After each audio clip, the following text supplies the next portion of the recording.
Let's talk about this project. So what the client needed is a good parking area before going into the shop.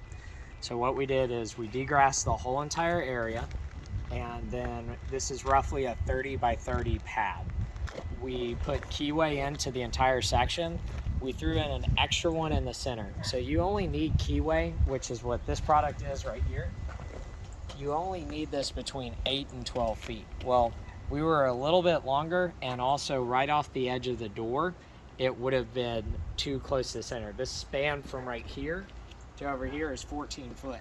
So in order to give the client a better experience, we just threw in an extra keyway for them. What this does is it divides up the concrete so we can control the cracking. You don't have to dig this footer that we put in here, but the reason why we dig it is because we're specialists in jacking houses.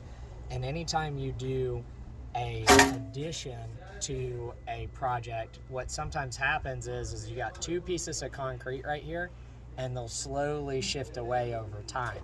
So what we do is we put a footer anytime we're going up against concrete like this, and then that's like a claw that locks in the concrete and keeps it from separating. So we went like that. Then we took our smooth painted dowels, we drilled in, set those in place. So the concrete's gonna come over. These dowels are gonna keep the concrete from going up and down because it's gonna be locked in place and it's not gonna wanna go up. This footer keeps it from separating and sliding down over time. All of our keyway reinforcement is gonna fall right below the surface, and it's real cool. This little gap right here, the concrete's gonna come over on this side and on this side, and because of this indentation right here, it basically locks the concrete in and keeps it from going up and down. With concrete work, you want to get rid of all of the grass. So you remove all the grass. So we degrass the whole entire area. Then we set up our formwork and we get our grade all the way across. We take a string from one side of the form over to the other. The way that this is an over exaggeration of how we have this project. So if this was perfectly flat, we have it dip down so water will slide down towards the road. And then we also have a slight twist. It's not this exaggerated, but water's gonna come down and go that way. It's realistically only an inch between this side and this side at the front, but that helps keep the water from sitting on top of the concrete, which eventually would become a problem over time, because when water pools on concrete, it will go into cracks, it'll hydrate, and then the concrete's gonna move more, and then it's gonna fail.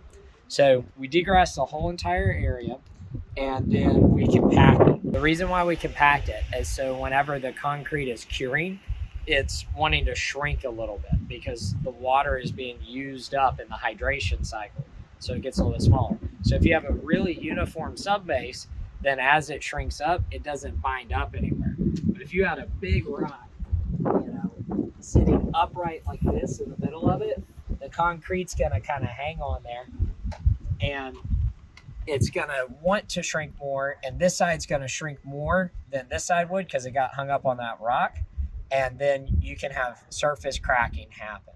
So we try to have a real uniform subbase so that as the concrete cures, it'll shrink up. It's an extra step, which is why most guys don't do it. They want to get in and get out, and the homeowner, they normally don't know that this is what you need in order to have a good slab on grade foundation or concrete slab.